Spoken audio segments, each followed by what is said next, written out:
జీవన సమగ్రత కోసం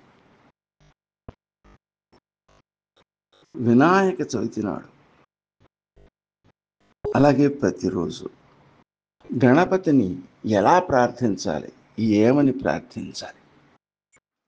గణపతి స్వయంగా చెప్పిన జీవన విధాన విశేషాలు. మనకేం కావాలో నిజంగా కోరుకోవడం తెలియదు.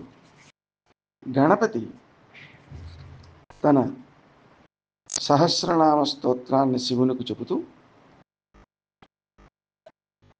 వ్యక్తికి ఏమేం కావాలో ఒక సమగ్ర జీవనానికి వాటన్నిటినీ కూడా స్తోత్రంలో వివరించాడు.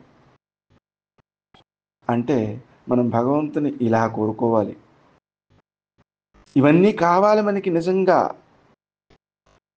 వర్తమాన కాలంలో డబ్బుంటే అన్నీ సాధించేస్తామనే భ్రాంతిలో ఆరోగ్యాన్ని కూడా విస్మరించి మనం స్వేచ్ఛగా ప్రవర్తిస్తున్నాం. మనకు అసలు ఏమేమి కావాలో, ఏమేమి అవసరాలు ఉన్నాయో వాటిని కనీసం ఒకసారి స్మరిస్తే,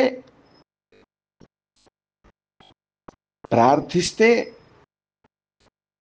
వాటితో ఒక సమగ్రమైన జీవనాన్ని మనం మనకేం కావాలో మనకే తెలియదండి. మనకేం అవసరమో, మనకేమి నిత్యావసరాలో వాటన్నిటినీ గణపతి స్వయంగా మనకు చెప్తున్నాడు. వాటినన్నిటినీ మనం కోరుదాం. శ్రీ గురుగణేశ శారదాభ్యో నమః. అనంతానంద సిద్ధి వినాయక స్తుతి.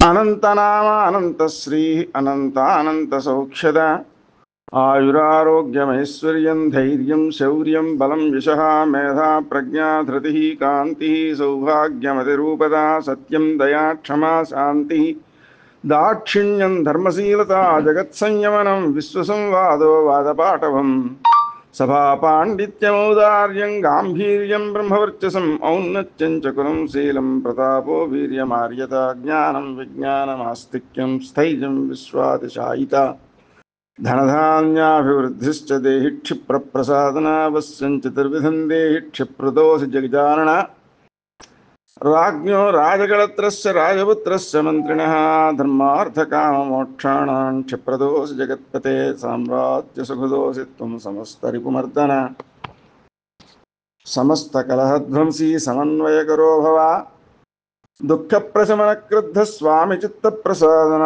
షట్కర్మాష్టమహాసిద్ధిత్రికాలజ్ఞానదో భవాన్ పరకృత్యోపశమన పరచక్ర విమర్దన సంగ్రామరంగే జయద సర్వబంధ్యాత్వదోష గణంజయో గణపతిర్లక్షప్రద క్షిప్రప్రసాదన అమోఘసిద్ధిరమితో మంత్రశ్చింతామణిర్నిధి సుమంగళో బీజమాసా పూరకో వరదస్య కాశ్యపో నందనో వాచా సిద్ధో గుండి వినాయక సిద్ధిప్రేయసిద్ధిపతి సిద్ధ సిద్ధి వినాయక దుస్వప్నహర దుర్నిమిత్తహర క్షిప్రప్రసాదన పరాభిచారశమన కల్పద్రుమవనాలయ సర్వసద్గురు సంసేవ్య రణత్రయ విమోచక ఇచ్ఛాశక్తి జ్ఞానశక్తి క్రియాశక్తి నిషేవిత సంసార వైద్య సర్వజ్ఞ సర్వభేష. ప్రతిరోజు 3 పర్యాయాలు చదవండి. 40 రోజుల తరువాత మీ జీవితంలో వచ్చే మార్పులను కామెంట్లో పెట్టండి. అద్భుతాలు సాధిస్తారు.